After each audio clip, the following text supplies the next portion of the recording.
ಗೊತ್ತಿರಲಿಲ್ಲ. ಅವ್ರ ತಾಯಿ ಬಗ್ಗೆ ಭಾಳ ನಾವು ಸಿನಿಮಾಗಳೆಲ್ಲ ನೋಡಿದ್ದೀವಿ. ಅವರು ನಿಜವಾಗಲೂ ಭಾಳ ದೊಡ್ಡ ದೈವ ಭಕ್ತರು. ಇದರಿಂದ ನಾವು ಹೇಳ್ತಿದ್ದೀವಿ, ನಮ್ಮ ಇದಕ್ಕೆ ಅವರು ನಮ್ಮ ನೋವಿಗೆ ಸ್ಪಂದಿಸಲಿಕ್ಕೆ ಅವ್ರಿಗೆ ಅತ್ಯಂತ ಧನ್ಯವಾದ ತಿಳಿಸ್ತೀನಿ. ಈ ಮಾಧ್ಯಮದ ಮುಖಾಂತರ ನಾನು ಒಂದು ವಿನಂತಿ ಮಾಡಿಕೊಂಡಿದ್ದೀನಿ ಅಂದರೆ, ನಿನ್ನೆಲ್ಲ ಕೆಲವು ಮಾಧ್ಯಮದಲ್ಲಿ ನಾನೇನೋ ಸಂಧಾನ ಹೊರಟಿದ್ದೀನಿ ಅನ್ನೋ ಪ್ರತಿಕ್ರಿಯೆ ಬಂದಿದೆ. ಅದು ದೊಡ್ಡ ತಪ್ಪು. ನಾವು ಅದ್ರ ಥರ ಎಂತೂ ಯೋಚನೆ ಮಾಡಿಲ್ಲ.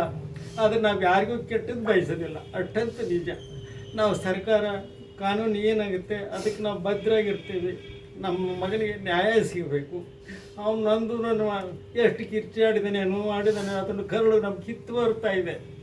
ಆ ಒಂದು ದೃಷ್ಟಿಯಲ್ಲಿ ನಾವು ಎಲ್ಲರಿಗೂ ನಿಮ್ಗೆಲ್ಲರಿಗೂ ಮನವಿ ಮಾಡ್ಕೊಳ್ಳೋದ್ರಿಂದ ಆ ರೀತಿ ಸುದ್ದಿಗಳನ್ನು ಹಬ್ಬಿಸ್ಬಿಡ್ರಿ.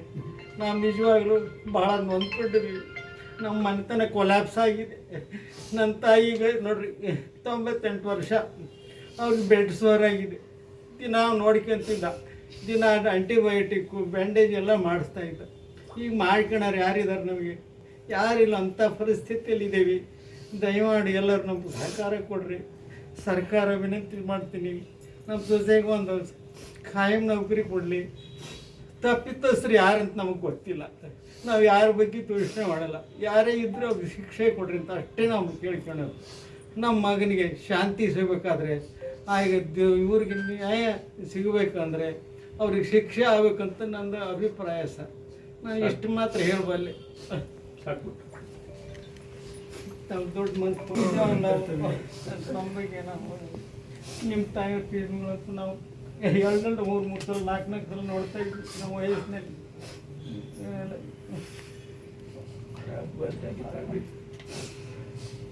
ದೊಡ್ಡ ಮನ್ಸು ಮಾಡಿ ದೊಡ್ಡ ಮನ್ಸು ಬಂದಿರಿ.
ಸಣ್ಣ ಕಾಣಿಕೆ ನನ್ನ ತಾಯಿಯವರು ಹೆಸರಲ್ಲಿ ಕೊಡ್ತಾರೆ.